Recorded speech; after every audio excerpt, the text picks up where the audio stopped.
Well, it said I'm live. So let me see if I can get rid of the music in the background for just a second. And this is just a leadership meeting for TDVA Action Group. I'm putting it out there live because we have a lot of stuff that needs to be talked about, and we want to get people engaged and know what's going on. This is your organization. So here we are. Just give me a few minutes. I don't know if anyone will come in because I was late getting the arrangements set up for this thing. About an hour ago, I arrived back in town from down in Fort Lauderdale, and here we are again.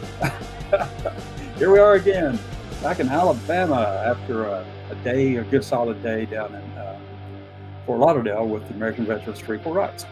And it was such a good time, a good event down there. And I've got a few things to say about that. If no one comes in, I'll just talk about that and a few other things. But it's my fault. I didn't get out the information they needed to be able to get in here for tonight. It's the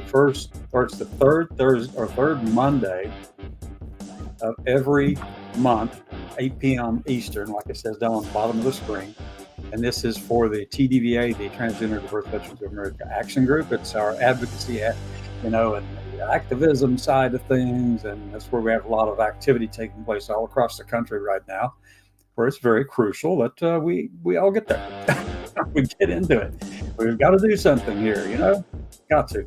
And basically what I'm going to be doing is once this gets kicked off and we get our team members in place in the various places and things like that, we've got Rashika Time, who is currently acting as the chair. She's the vice chair. I think Danny Stubenrod may be coming back in shortly or soon to resume that role. He was on sabbatical for just a little bit, and hopefully everything's worked out well for Danny from Maine. And then, we're still looking at getting all these people in. Let me see if I can turn the music down a little bit. We don't have to have all of that up there. Just kind of play in the background. So yeah, as I said, I got back home just about an hour ago, a little over an hour now, I guess, not much. Drove down. I flew from Birmingham down to Fort Lauderdale and came back up. And I spent a good day down there with them, and I'll just kind of fill everybody in if you want to listen and hear all this. You can comment over in the comment block. This is live on our Facebook pages, 2 of them, as well as LinkedIn and YouTube channels, 2 of them, and Twitch and Twitter. And we've been having a few people show up over in those other channels, but it doesn't track the count, but they can comment. This is not on our website today, but it will be the next time around when I set it back up or get it going again. So let me turn off the music now. I think we're probably done with that. And then, so I'll just start telling you about what happened down in Fort Lauderdale, Florida.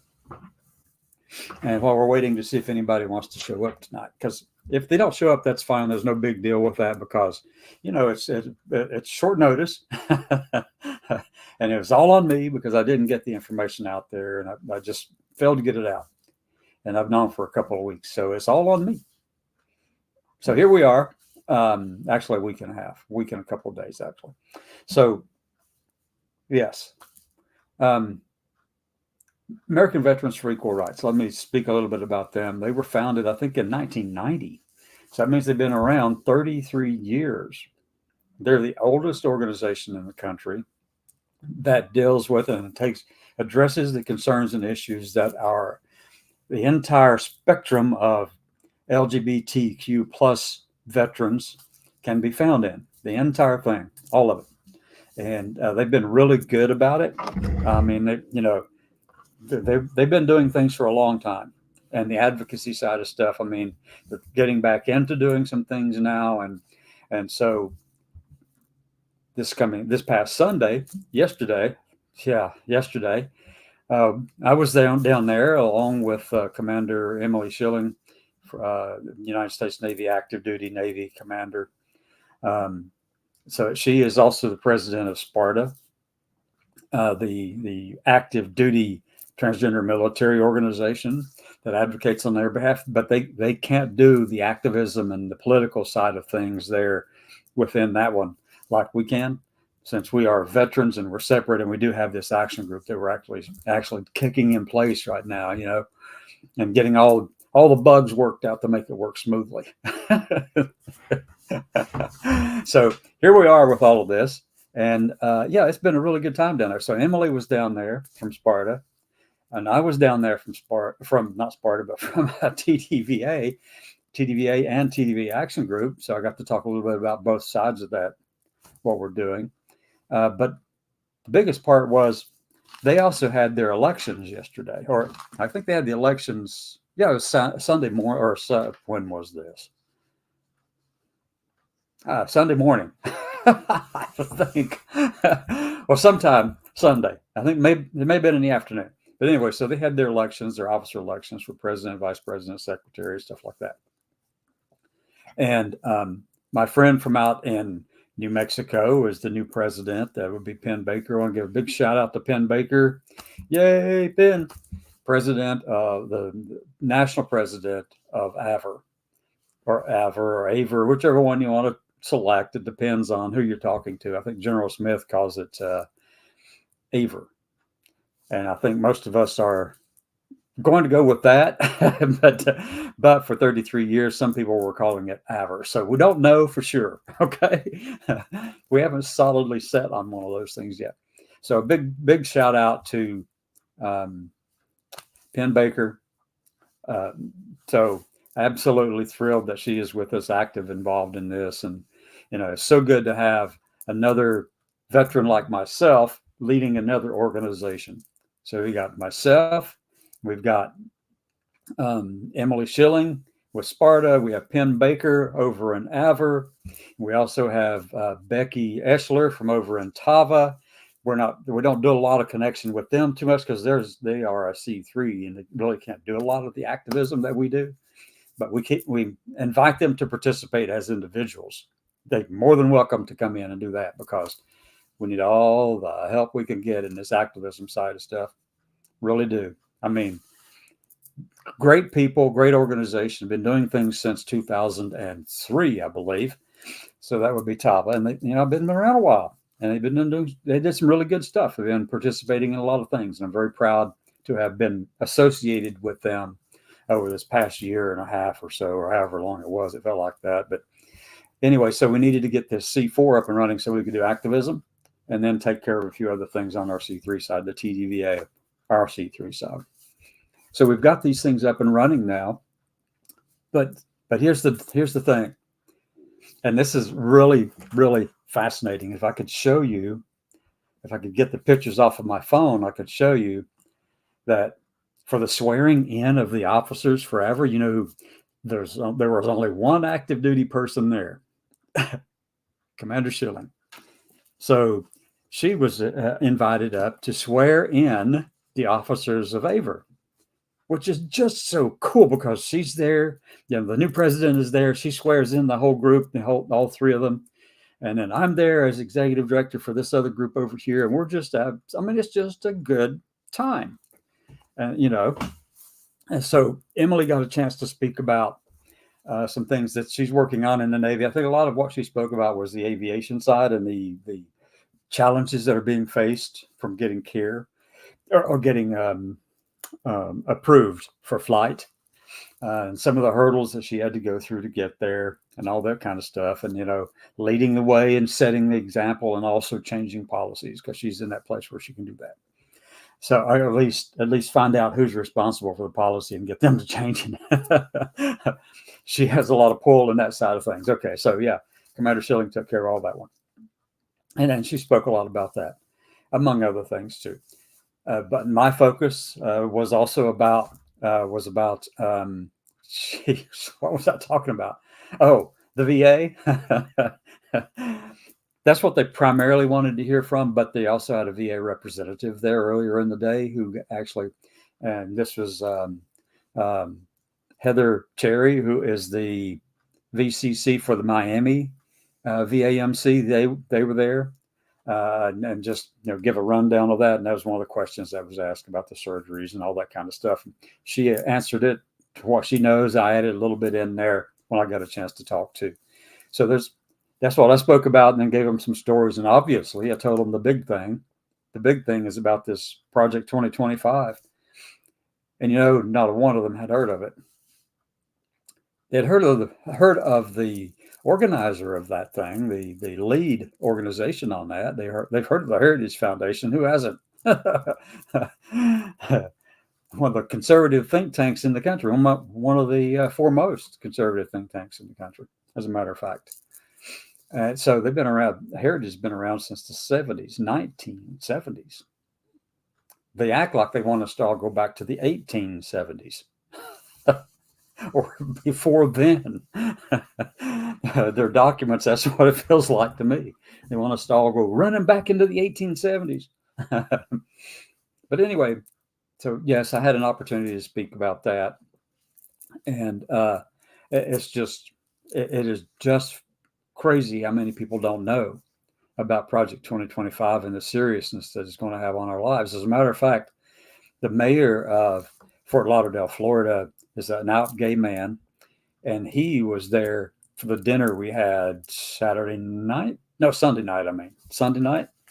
And we had the dinner at the American Legion, one of the facilities at the American Legion down there in Fort Lauderdale. It was a good dinner, good meal, good camaraderie, and we all had a good time. And they were very gracious to have us all in there. So even their bar was open and people were over there drinking, but not during our part of it. We were on our side, but everybody else was over there, and it was good. It was fine, and no problems. We had no challenges whatsoever with any kind of security issues, and we would not expect that down there in Fort Lauderdale. For the most part, what the mayor said in his remarks was that it's really far more welcoming than you would think. Given all the news is with DeSantis and the book bans and the Don't Say Gay bill and all this kind of stuff, the law, all these kind of things where they're attacking minorities in the state and their rights to exist openly. And so, I mean, even though that's a state level thing that's happening at the local level, though, I mean, you've got here the mayor of Fort Lauderdale, an out gay man, and he's the second one in Fort Lauderdale. There was one before him. There was a gay man before him who was the mayor. So, I mean, it's a very welcoming place. It's very safe, actually. We had no issues, no concerns. The hotel where we stayed was right on the water. It was on the boulevard there. I don't know, right out. I mean, the beach was right across the road from the hotel. So, I mean, it was a beautiful place. I didn't get to get in the water. I wanted to, but I didn't have time. I was just there for that one day, really, to take care of things. And I flew out this morning and headed back up to Birmingham, Alabama, and got my car and drove back home to Tuscaloosa. So here we are. But the big ask that I had for them, though, the big ask was, hey, look, go look up Project 2025 for yourself. And go to, let me see if I got a little banner over here for this. I want you to go to it. If you watch this and you see it, go to it. I'm going to shut this down in about 3 or 4 minutes because I know most people, it's really hard for everyone to get all that attention span going and listen to me talk incessantly about the same thing with the same tone, with all that kind of stuff. I get it. I understand. I do. So I'm going to try to keep the seriousness of it down to about 16 minutes. I think that's what TEDx and TED shows or programs. They actually know that that's about as much talking you can do before everyone starts drifting away from you. They've learned that. And maybe that's a lesson we need to learn. At least I do. So let me put up here this other banner. I'm going to create one here really quickly. So this is what you need to do. You can go to our website and get it. You can go right to our website. And you can go there to get it, but just go over to, let me see. Let me get the actual link for where you need to go to get the document. Okay, I'm going to type in project 2025.org. Hit the enter button, and I'm going to go to the policy section and go to the website too and check it out. Just see what they're saying. And just know that they have put $22 million into making this thing come to fruition. They want this there. Read through it and keep your eyes open and your mind open about what you're reading, because what happens is they tell you at the beginning what they want to do. I mean, right on the front page, the home page or the policy page, And they wrote this as a book. It's a 920-page darn book. Don't buy their book. They've got enough money as it is. We don't want to give them any more money for their book, because you can actually go down the page. And I'm going to share the screen because I want you to see where to go. All right, let me just do that.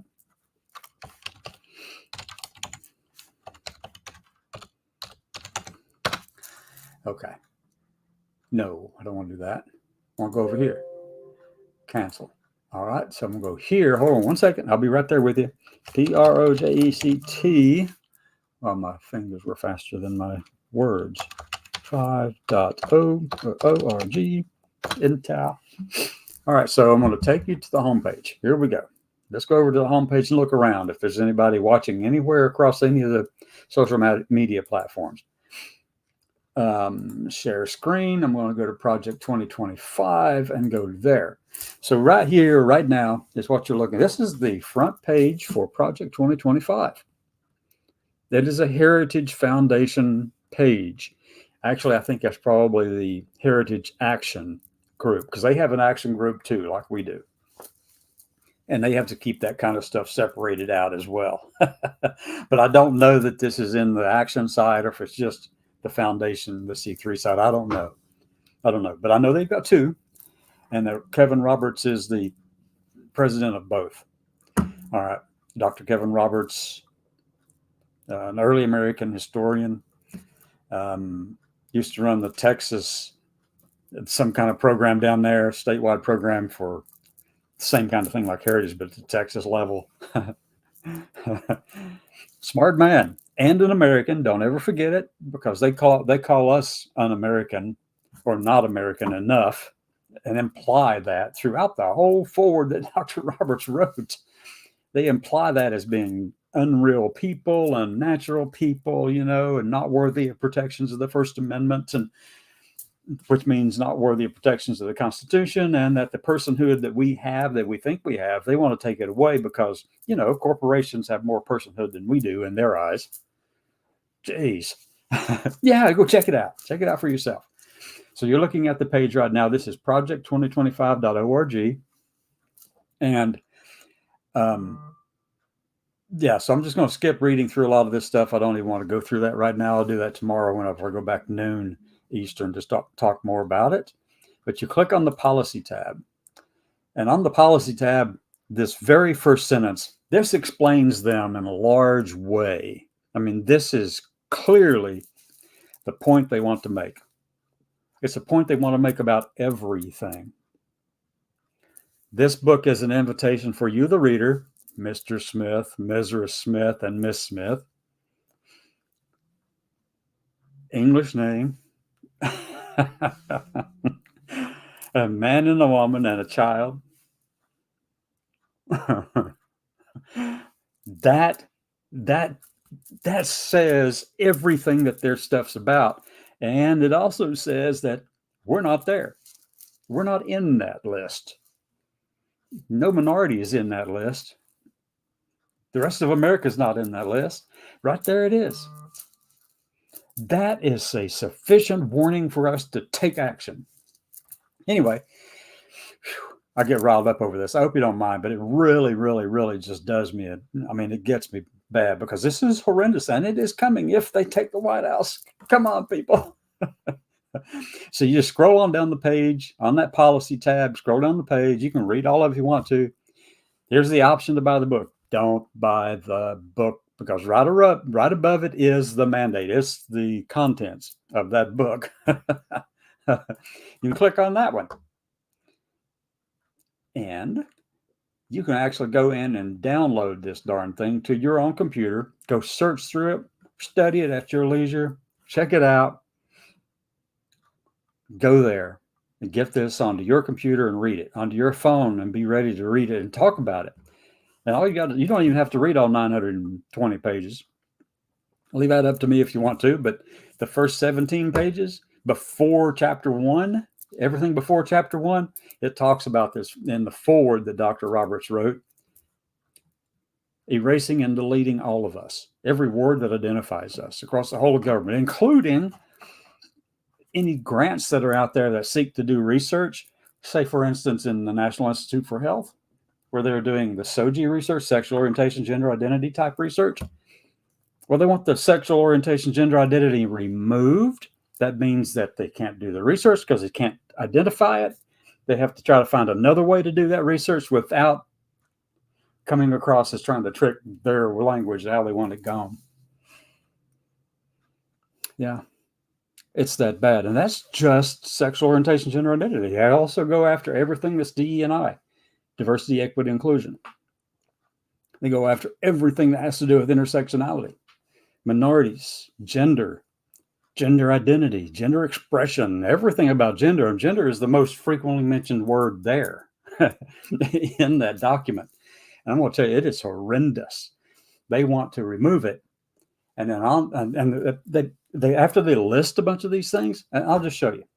All right, let's scroll down this page. I'm going to increase the size. I know I'm going more than 16 minutes already. You just can't help it. Let me give credit for this document. What we're talking about is the Heritage Foundation's copyright to this document, the Mandate for Leadership, Project 2025, copyright in 2023. They began working on this in April of 2022. There's all the information you need to know about them. It's right there in the forward. Go get the thing and put it on your phone or read it. Okay, let me see if I can increase the size a little more. Don't know if I am or if I'm going down. I can't tell. Okay. All right. So, forward written by Dr. Kevin Roberts, President of Heritage and President of Heritage Action, Heritage Foundation and Heritage Action. Paul Dans is the director for this project, 2025, or executive director. I'm not sure what the label actually is, but he's the one running the program. And so you got Steve Groves. Paul Dans is an attorney, and Steve Groves, I don't know who he is exactly. Others may. I haven't taken the time to actually go dig that up for him. But you go scrolling down through here, and you go to the forward, and this is not the forward, but this is the acknowledgement section, and that's where they mention everybody, some people that they work closely with, and then they go into all the advisory board members. There's 70 here, but it's open for you to go in and actually add your name to that list. So I think they've got 75 now, maybe more. Last count I saw was 75. And then this is a note on the thing. Now, I don't know who wrote the note. Let me go down and see. Oh, Paul Dans, director. There you go. Paul Dans, director, Project 2025. And you can see the pillars that this project is built on. 4 pillars. Right there. Puts in one place a consensus view of how major federal agencies must be governed. And then pillar 2 is a personnel database. They want to collect a bunch of names of people who agree with all of this. Then they want to train them to make sure they agree with it. Then they want, vet them, make sure they're able to get a security clearance. They've already started this process of bringing the personnel in and creating that database. And then that was pillar 3, the Presidential Administration Academy. Pillar 4 is the playbook. And it says, we are forming agency teams and drafting transition plans to move out upon the president's utterance of "so help me God" on January 20th at noon Eastern. That's what he wants to do. That's what they want to do here. Okay, so I'm not going to read all the stuff there. That's just a bunch of names of people who contributed, and there are a lot more. You can go down to find the big list here. There's another list right there of every contributor. And this thing was developed as a consensus document. Don't believe it? Check it out yourself. Read it. I'm scrolling on down past the Roman numeral labeled pages to the forward. This is page number 1. Promise to America, Dr. Kevin Roberts. First paragraph, nothing seriously damaging in that, probably, but it's just an introduction to this thing about the conservative movement, basically. You can check it and read it yourself. Today, this second paragraph, this is the second paragraph that he wrote. Let me just blow that one up for you. Here we go. Let me see if I can get it larger, not smaller.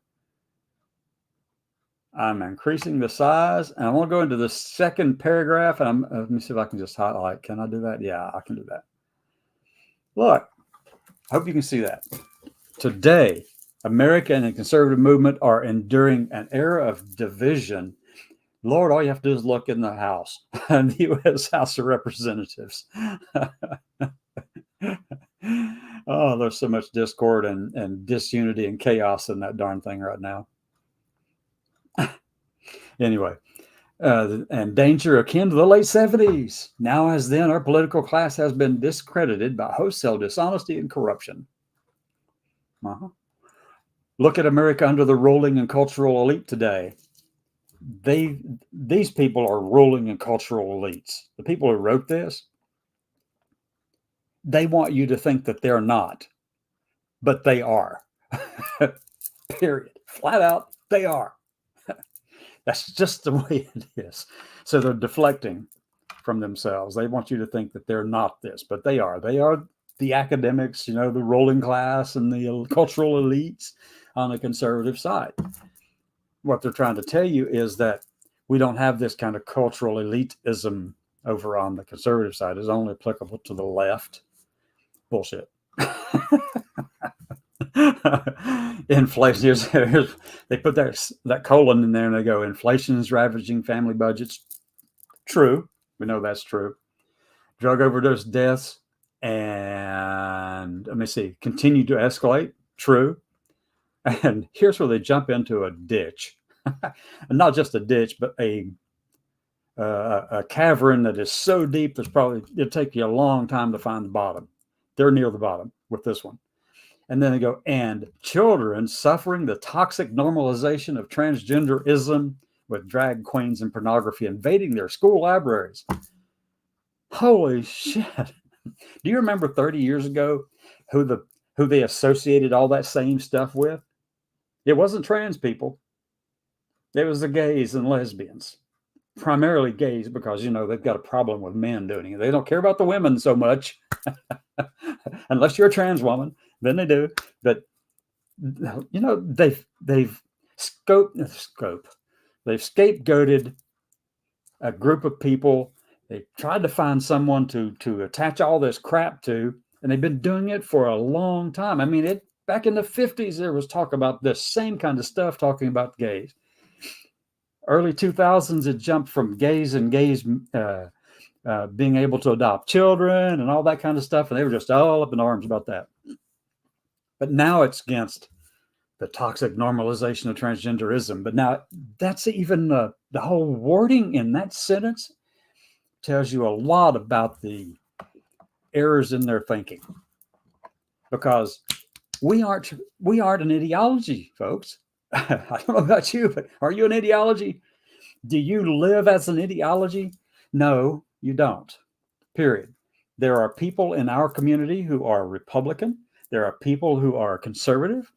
There are people who are independent, libertarians, liberals, progressives, all those things. All those labels, or theocratic even, those are all labels, and they get they're intersectionally tied together in a lot of different ways.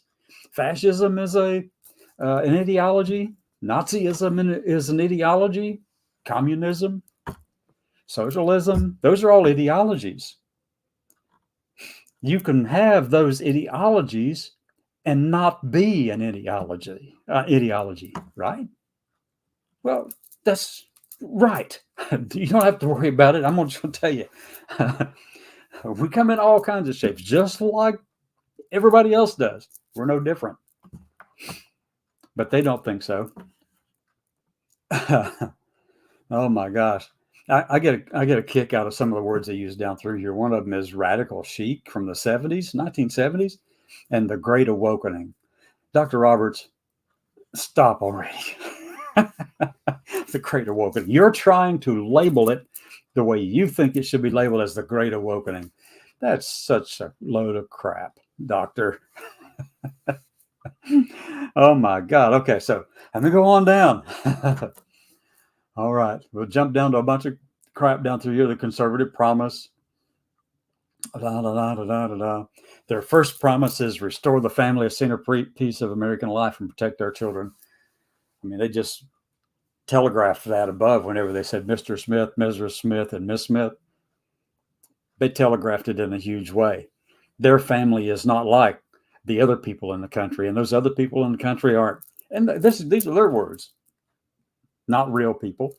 They're unnatural, and conversely, undeserving of protections by the Constitution. Let's go on down. You want to see those words in writing? Okay, here we go. Here's promise number 1. I'm not going to read this right here. Actually, I need to, don't I? It says, you got this opening sentence up here. In many ways, let me just kind of highlight this one, and here we go. I don't know if anybody else is watching yet. I better go check and see if I have any of the action board people over here with me at this point. Where are we? StreamYard. Hey, there's somebody down here. No, that's just me. Who is that? Oh, that's me with the other thing. Got it. It put 2 of them on the bottom of my backstage link. So it's just me with the shared screen. I don't see anybody else or any other comments. So I'm just talking to myself. Fine. Nobody knows about this stuff until you actually stir the pot and get them involved in it, right?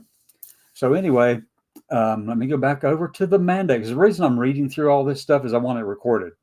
I want people to know about it. I want people to share this, because right now I've been talking for 31 minutes and 28 seconds on this thing. And unless you've been listening to this show, you probably have never heard of Project 2025 and how dangerous it is. Literally dangerous. I mean, hugely dangerous. To use another word that's not a word, bigly dangerous even. Yeah. And look here, look, right here in the second sentence of this first major paragraph in promise number 1. In many ways, the entire point of centralizing power is to subvert the family. No, it's not. The entire point of the entire point of political power, period, whether it's centralized or decentralized, is still not the family. It's power. It's governance.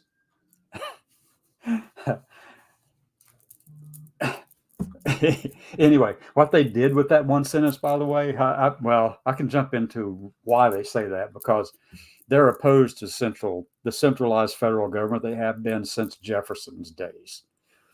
They've opposed everything that has to do with federalism, another ideology, and more have focused on trying to grab power back from the federal government, which, that is a dynamic that can take place. That is part of who we are, that little chaotic, messy, democratic republic that we live in. That's exactly what it is. It's a little chaotic, it's a little combative at times. It goes up and down, and one side gets it for the first 10 years, and another one gets it for the next 10 years. And I mean, it just rides these cycles up and down and left and right and back and forth. I mean, our democracy, our democratic republic form of government is, pretty darn contentious at times. All the time. But anyway, the second sentence in this says it all, folks. Watch. Let me go in here and put this one in highlights. I'm going to pull that down and just get a couple of them.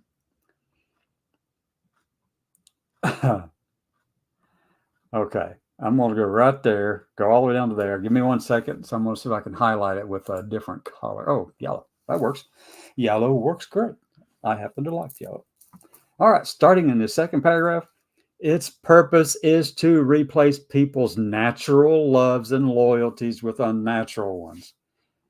That's an attack on every person in the LGBTQ plus community. It's an attack on every American's ideas of our ideals. And I meant it that way. Our ideas of our ideals. And it's like, the life, liberty, pursuit of happiness thing. Well, if you're not like their family, if you've replaced their familial structure with something they don't agree with, then it's unnatural. And then they go on down in here and say, but in real life, and then they say, right down here in the next sentence at the bottom, the name real people give to the things we do together is community, not government. And now look, community establishes rules between two people at the very least. At the smallest level, community is two people interacting with each other. And they establish some rules for interaction between them. It's kind of sometimes spoken, sometimes unspoken. It's those rules. If you put, that's a form of governance. It kind of establishes the boundaries and rules of this and that. You get more people involved in that, you get the same thing. You get a larger group of people in that, say 50, and you have to have some rules of interaction and being able to engage with each other in a civil way, or you get factions within the 50 who start fighting each other combatively. And then, but if you deal with another, well, let's say 20,000 people, and you're trying to get, and that's a community like right here where I live, about 26,000 people here in Northport, Alabama, then we are a community, but we also have a governance system that kind of, structures how we interact with each other. It structures how we take care of getting those socialist roads built and the water system taken care of, police and fire protection. Well, they also do a lot more regulating than even that. For instance, they also control which internet providers you can get, because the internet provider has to get permission to run their stuff through their city. So, I mean, all these things, all these ways of interacting with individuals and with businesses, taxation, all that kind of stuff. This community has a system of governance that's based on all those people. I got wonky. Okay, you already know all that. So I want to throw that in there. And then I want to go down to, let me see, this one, page 4. Last paragraph, page 4. Watch this. Let me go on down and just highlight that one. And I'm going to take that one right into the next one as well. And we're going to highlight that. Well, maybe not, but well, let me do this again because that didn't pick up correctly. Okay, here we go. There it is. Oh, it got all of that except that. Okay, highlight. Okay, then. I'm going to do one page at a time. All right, here we go. Let me get the rest of it. There. Well, highlight that one. Okay, now we can do it. Okay, you ready? Here we go. The next conservative president must make the institutions of American civil society hard targets for woke culture warriors. Wow. I mean, they have a culture that they're trying to impose on the rest of the country. Anyway, look here. This is the most crucial part in here. And the reason this is a big deal, folks, is because you got $22 million to back it up. And the Heritage Foundation, at the end of 2022, on their IRS filings, the 990 form that they fill out, they had an excess balance, an excess amount of funds of $265 million. That represents contributions in people and organizations and businesses, as other persons, the corporate personhood people, throwing in a lot of money into this thing to get this to come about. Yeah. Okay. This starts with deleting terms like sexual orientation, gender identity, diversity, equity, inclusion, the DEI stuff, gender equality, equity, awareness, sensitivity, abortion, reproductive rights, reproductive health. And then they put the comma with the last phrase that actually is the crucial one for us too. It's just as important as all the rest. The stuff after this last comma in that one sentence, just as important. It's significantly more important actually than them just trying to delete all those words, because here's what they say. And any other term used to deprive Americans of their First Amendment rights. And I'll stop there for a second, because deprive Americans of their First Amendment rights. I mean, don't we have First Amendment rights too? Well, no, not according to them. I'll show you in a second. They actually say that. And they want to do this deletion out of every federal rule, agency regulation, contract, grants.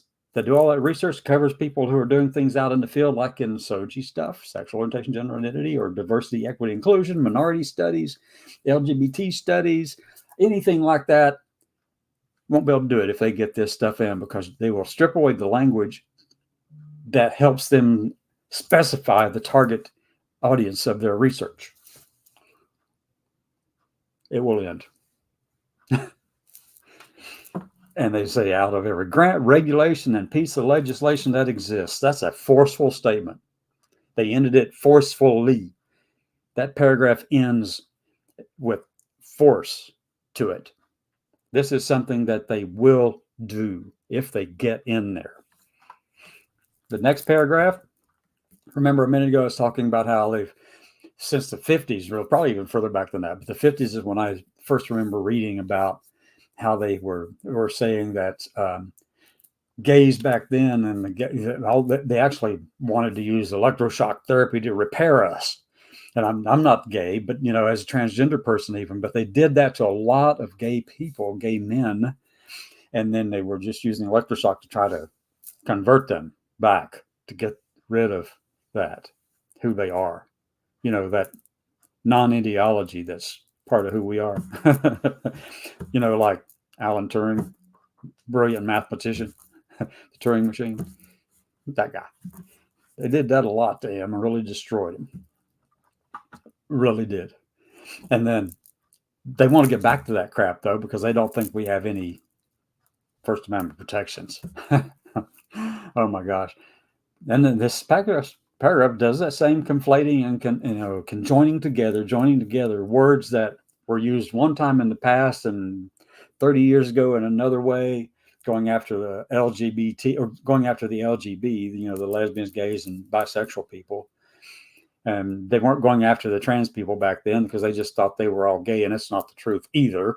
But anyway, they lumped them all together. They didn't even know the term, really. It wasn't out in their face as much. But with social media, became fully aware of who all these people were. And they say the numbers increased, but the numbers haven't increased, not even in the children, really. It's just that's who they are. Well, yeah, I'll take that back. Some of the numbers have increased within the children because they're much more open to not being worried. They're not worried about all this. They are who they are. Period. All right. So pornography manifested today in the omnipresent propagation of transgender ideology and sexualization of children. For instance, there's not a political Gordian knot. I love how they put all of this together, because they're tying a lot of stuff, Gordian knot, it's supposed to be the knot you can't untie. No way to get it to pull apart. But this stuff is not a political Gordian knot, inextricably binding up desperate claims about free speech, property rights, sexual liberation, and child welfare. It has no claim to First Amendment protection.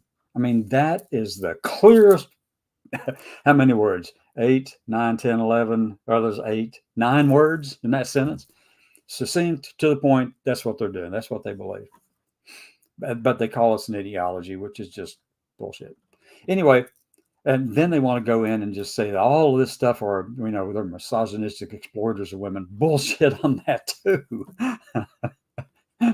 Oh my God. So they want to throw all these people, they got the purveyors or child predators and misogynistic exploiters of women. Their product is as addictive as illicit drug and as psychologically destructive as any crime. Said for a reason, because in the next sentence, pornography should be outlawed. And obviously everything that's in that top sentence is included in that in their minds. The people who produce and distribute it should be imprisoned. Me, you, all of us. People who produce and distribute it should be in prison. Educators and public librarians who purvey it should be classed as registered sex offenders. They're really pissed about all this. They really are. And, they have a right to be pissed about it. That's their beliefs. right? It's their ideologies, that conservatism and theocratic conservatism. Another word for theocratic conservatism, when it goes down and matches all Lawrence Britt's categories, 14 categories for fascism, this becomes theocratic fascism. That's what it is. There's only one person that I have seen, whom I've seen, actually acknowledge that that's who they are. That's what they, not who they are, but what they believe. It's what their ideological beliefs are. And that's Matt Walsh. Says it on his Twitter feed. He says out there he's a theocratic fascist. Go check out the Twitter profile. It's there. And then they go in this latter part right here. It says, and telecommunications technology firms that facilitate its spread should be shuttered. Okay. Let's go have a great night, everyone. I am going to sit down and finish eating my lunch that I bought in Birmingham before I even made it back home. And if there's anyone else listening out there, the action group meeting is on the third Monday of every month at 8 p.m. Eastern. You can come join. Hopefully we'll have, it was my mistake for not getting all this stuff and information out to everybody sooner. And my apologies for that. Been kind of tied up. I was, got a lot going on with this. This is a huge part of it, because I mentioned there, I even told the mayor about this down there, Mayor of Fort Lauderdale. He had no clue either. Yep. It hasn't been broadcast or talked about very much, but it is absolutely dangerous. If we don't start coming together on this, they will do exactly what they say they're going to do. They've got a plan. They've set the plan in motion. And if we do nothing, if we do not put the spotlight on the atrocities that's contained within this, the atrocious stuff that's contained within this document, we will be deleted, erased, and excised from the whole of the federal government. And that means Center for Minority Affairs within the VA, LGBT offices within the VA. That means DE&I programs and efforts within the VA. Because if they change all the policies and rules and regulations, which they can do, some of them will require that they get public comment, but you can guarantee that there are going to be thousands of people comment on stuff and just make it happen. And it didn't matter if they commented or not, because they're going to make it happen. So, it's coming if they take the White House. Are we going to sit back here and do nothing about that, folks? Well, I'm going to tell you. I'm keeping the pressure up. I am tied into a lot of these people's communications methods. Their newsletters that they send out, like the one that Christopher Rufo sent out in the image of transgender, or something about the image of the transgender empire or something like that. And I'm thinking, oh my God, Christopher Rufo, that's just full of crap, son. But anyway, Lord, I can go on and on and on. I've already talked too long. Let me stop that one. Get there. Take that page down. Get back over here to this. Somebody's laughing. That's fine. Good. That's fine. It's serious stuff, folks. They want to erase and delete us. And if you don't believe it, go read it for yourself. It's right there. Go to the start at page number 1, the numbered pages, not the Roman numeral pages. You can start back there too if you want to, but go look at them, check it out. They tell you what they want to do. They tell you how they want to go about doing it. They've got the plan. They plan on implementing the plan. They're getting ready to roll it out if we let them do. If we don't put a big spotlight of rational thinking on this, and not just rational thinking, but if we don't get people just to read it and see it and feel the danger that this is causing or will cause, then we lose. It's that simple. Let me see what the comments are. This is always fun. Now, I want to preface this, regardless of what those comments are, before I even open them up. I haven't opened up yet. Every person is entitled to your opinion. Every person, if you're an American, I'm an American, you're entitled to your opinion. But if it is anti-Semitic, if it is filled with vile, hateful statements, or if it is racist, or anything like that, if you come across in that way, then I reserve the right to delete you from this show. But you're more than welcome to come here and sit out and chat and put stuff over there in comments.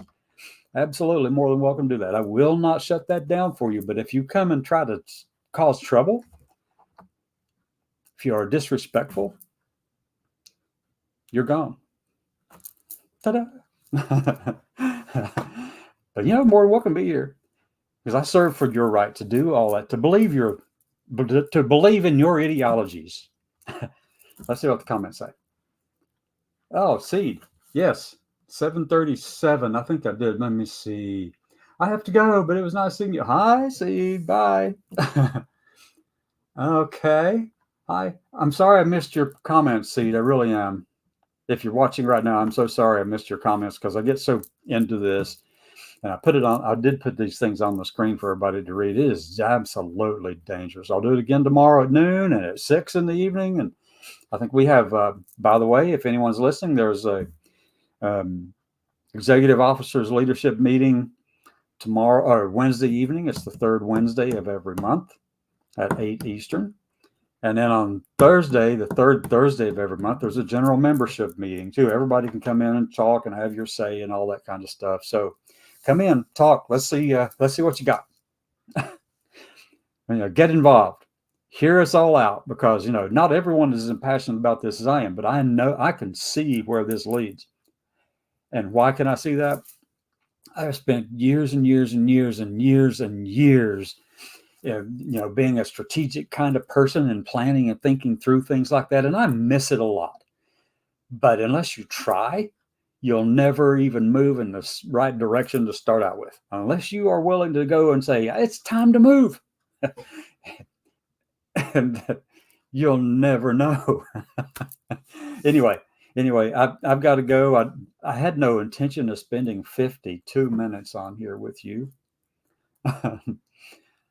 And Ron Lacaze, I don't know what Ron has to say, but Ron just didn't say a word. Hi, Ron.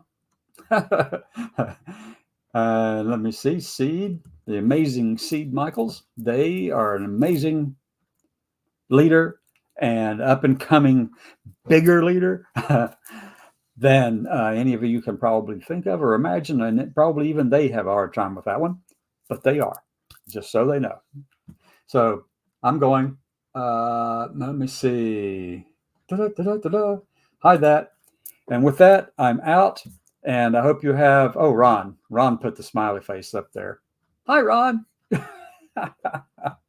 Laugh all you want, buddy. They really want to just split America into all kinds of pieces.